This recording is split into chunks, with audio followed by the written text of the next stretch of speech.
All right, relative solubility. What in the world does that mean? That means that a larger or a higher solubility product constant does not necessarily mean that something is more soluble than another. I wish it was, but it's not. So you have to actually consider the stoichiometry. So when you look at this here, you say, well, which is more soluble?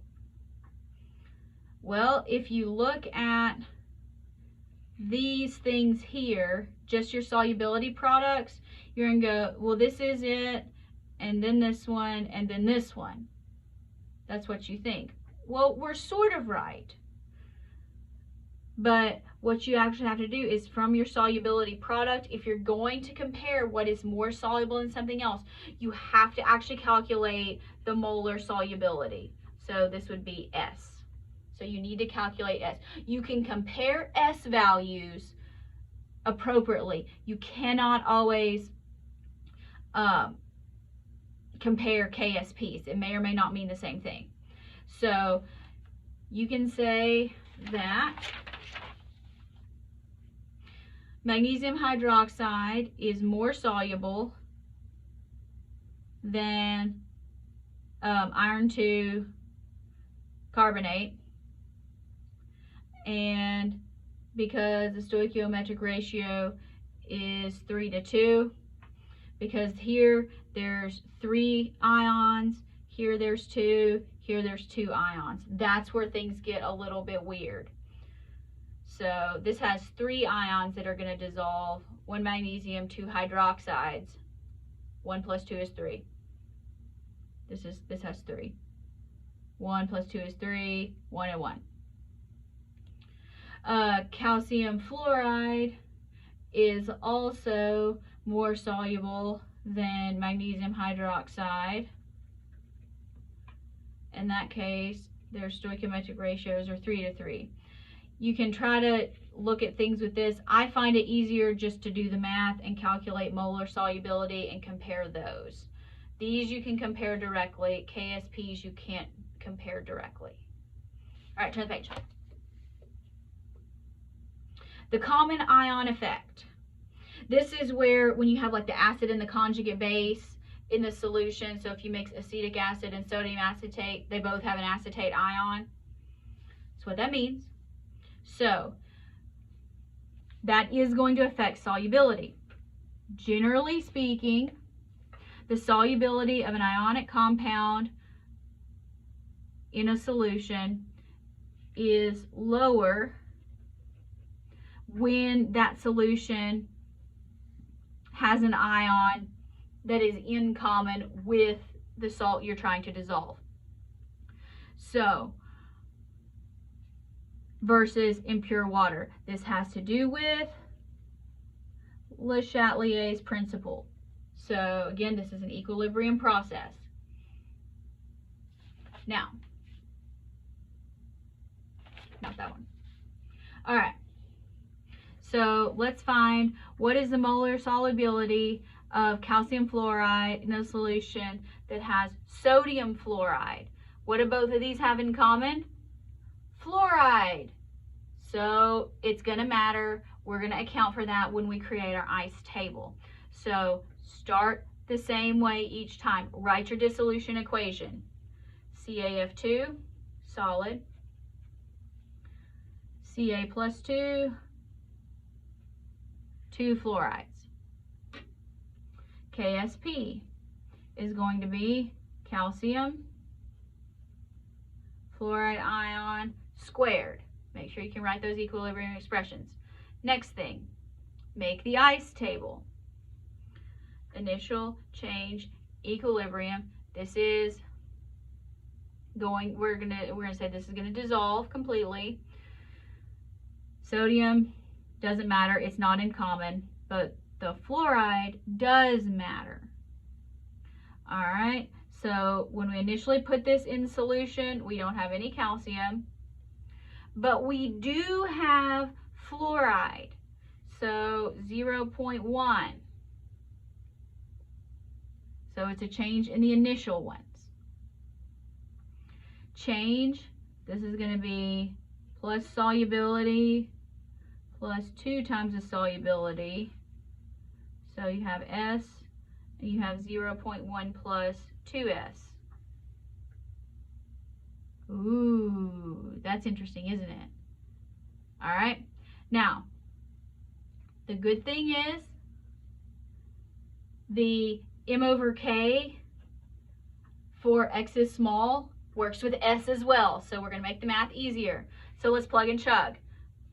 KSP in this case, 1.46, 10 to the negative 10th. All right.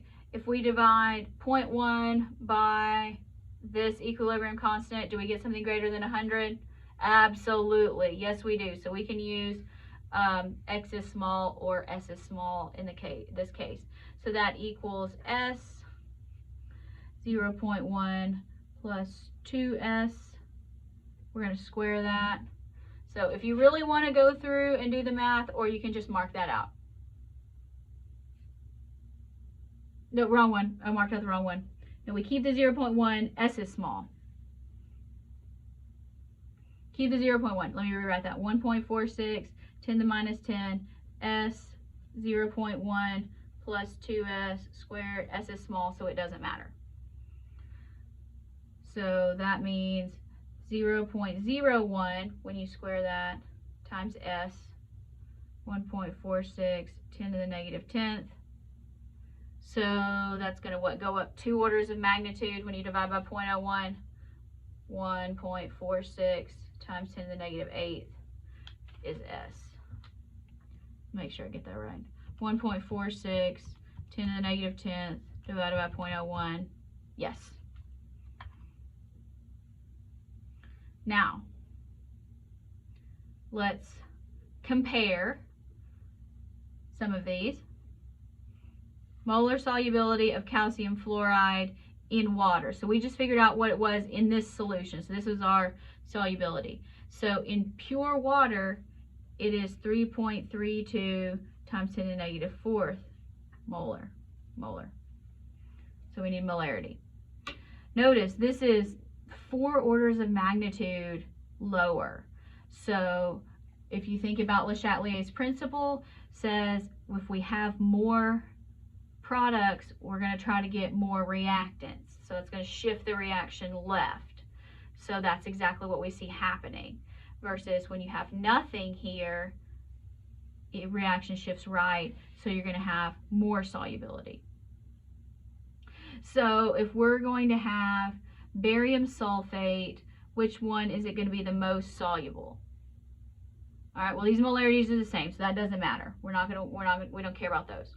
So let's look at the compounds and see if there's, what we're doing is we're going to look for any common ion. So here we have a barium and we have a nitrate. Well, that has a barium, so it's not that. It's not going to be soluble in that. This has sodium and it has sulfate. Sodium's in common. It's not going to be that one. Sodium and nitrate, that doesn't have anything in common. It will act in that most like it would act in pure water. All right, let's do this last. Yeah, let's finish this section real quick. Effective pH on solubility, and then we'll be done until Wednesday. So milk of magnesia, which is magnesium hydroxide, is considered insoluble, but we use it to neutralize stomach acid. So what we can do is let's write the dissolution equation. So pH can have an effect. So magnesium hydroxide dissolves in to make magnesium salt and 2 hydroxides. This is normal. So if the pH of the solution that we're trying to dissolve this in is high, then the concentration of hydroxide initially, so remember, think about an ice table, is also high. So when you put this in a basic solution where there's already hydroxide, is this going to want to dissolve to where it makes more hydroxide? No. So it's going to make equilibrium go to the left, which means lower solubility. So it's less soluble in a basic solution because it has hydroxide components. Now, if the pH is low, particularly like it is in someone that has heartburn, so the acid in the stomach is ultimately low, and then if they have heartburn, they probably have excess acid, the hydrogen ion concentration is very high. So what's going to happen is this hydrogen ion is going to react with the hydroxide H3O+, and those are going to make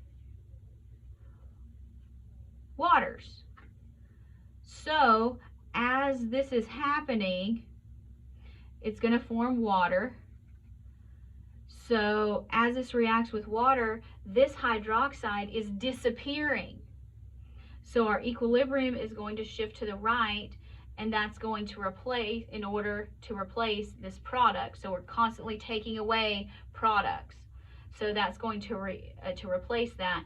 So that ultimately makes things more soluble. It's a little bit of mental gymnastics, but you can do this. You can figure it out. Just think about it.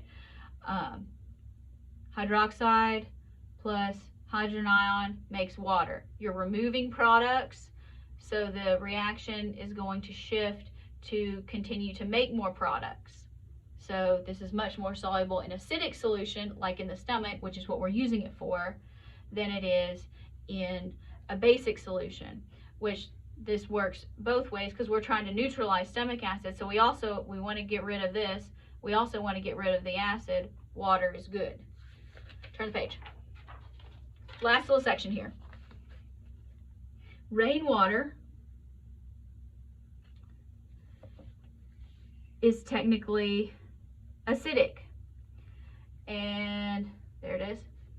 That is why in the caves you get stalactites. C is for ceiling. Those are the ones that hang down.